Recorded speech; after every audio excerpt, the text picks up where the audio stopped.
Good morning, everybody. Wonderful Wednesday.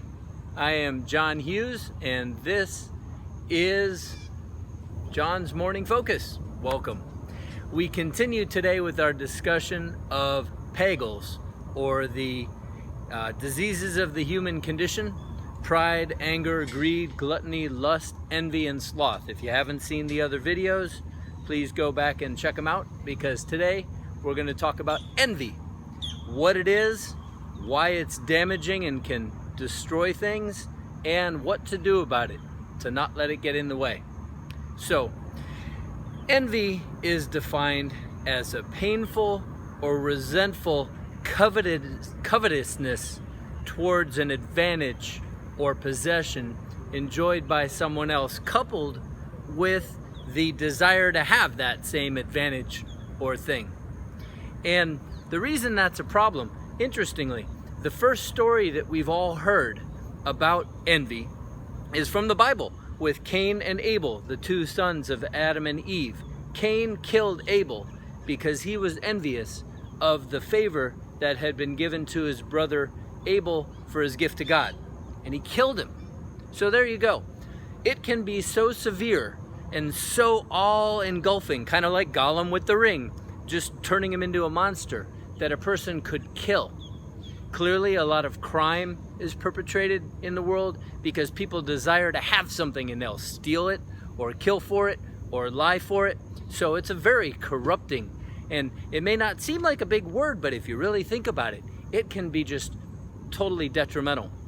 On a physical level, a person may desire to look better. They may resort to cheating, perhaps taking steroids to have a more physically fit body, or having dangerous cosmetic surgery to look better.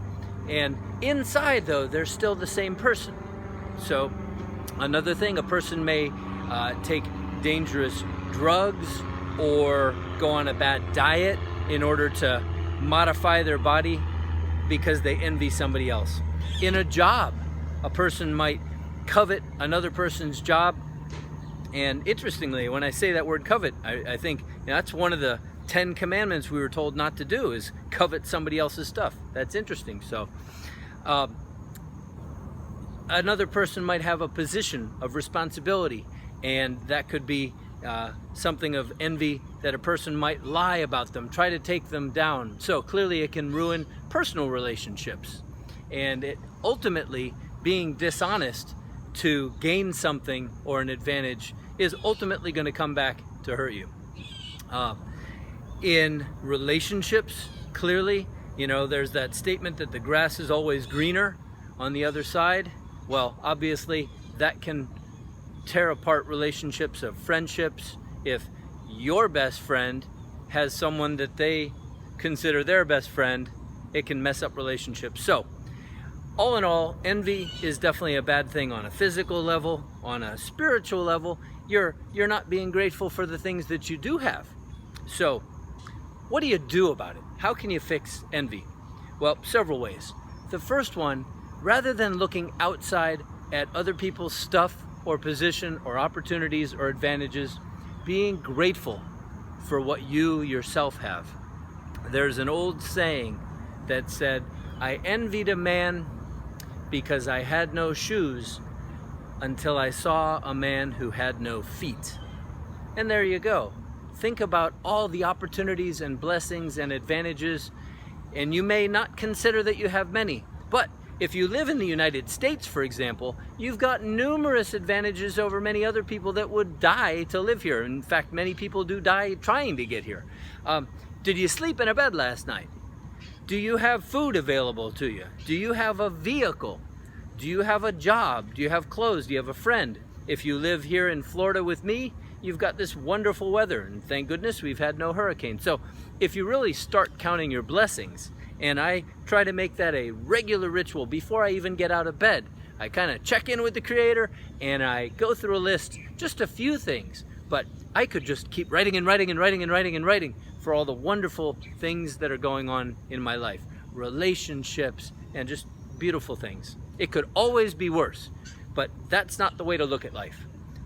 So, the next way is reach out to a person if they have an opportunity or an advantage that you'd like. Learn about how did they go and get it. You might actually not want to go through all the hoops and difficulties that they had to ultimately achieve that. You know, there really is no overnight success.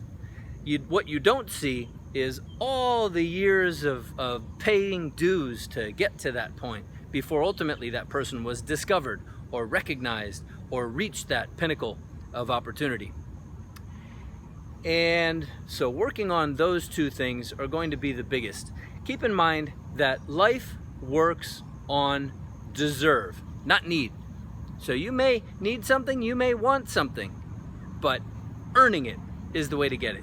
So the third way to get over envy is examine, where are you now? Where do you want to be? Having spoken to the person or studied that advantage or opportunity and learning what you have to do to go through to get there, work towards it and become more valuable. And as you do, bringing more value to other people, contributing more in the service of others, you will gain more opportunities. Doors will be open for you. And then you might actually be the object of envy for other people, and then you'll be able to share with them humbly exactly what you did to get to that and show how you're grateful for having been given the opportunities and help them grow and bring them along with you. So there you go. There's my take on envy. I thank you very much for joining me this morning. I would ask you to subscribe to my channel and click that little notification bell so you get all of my videos when I put them out. And if you have any comments or suggestions for future videos, please send those in the notes below. And you have a wonderful Wednesday. Thank you.